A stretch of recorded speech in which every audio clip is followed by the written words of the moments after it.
ನಾನು ಹೋಗೋಣ ಅಂತಾನೆ ಕರೆದೆ ಪುಷ್ಪಕ್, ಆದ್ರೆ ನಮ್ಮ CEO ಮ್ಯಾಮ್ ಅವರು ಒಳಗೆ ಬರಕ್ ಒಪ್ತಿಲ್ಲ. ಯಾಕೆ, ಏನಾಯ್ತು? ಅದು ಬಿಸ್ನೆಸ್ ಮೀಟಿಂಗ್ ಎಲ್ಲ ರೆಸಾರ್ಟಲ್ಲಿ ನಡೆಯಲ್ಲಂತೆ. ನಾನು ಅವಳಿಗೆ ಸುಳ್ಳು ಹೇಳಿ ಇಲ್ಲಿ ಕರ್ಕೊಂಡು ಬಂದಿದ್ದೀನಂತೆ. ಯಾಕೆ ನರ್ತನ, ಎಲ್ಲ ಮೀಟಿಂಗ್ಸು ಆಫೀಸಲ್ಲಿ ಆಗಬೇಕಾ?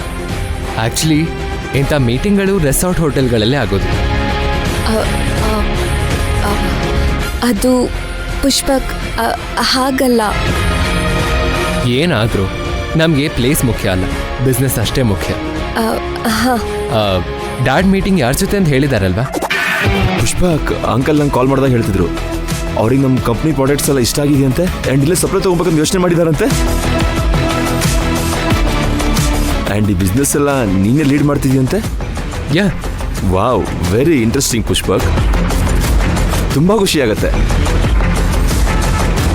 ಸರಿ ಬನ್ನಿ, ವೇಟ್ ಮಾಡೋದು ಬೇಡ. ಹಾಂ ಶ್ಯೂರ್ ಪುಷ್ಪಕ್, ರೆಡಿ.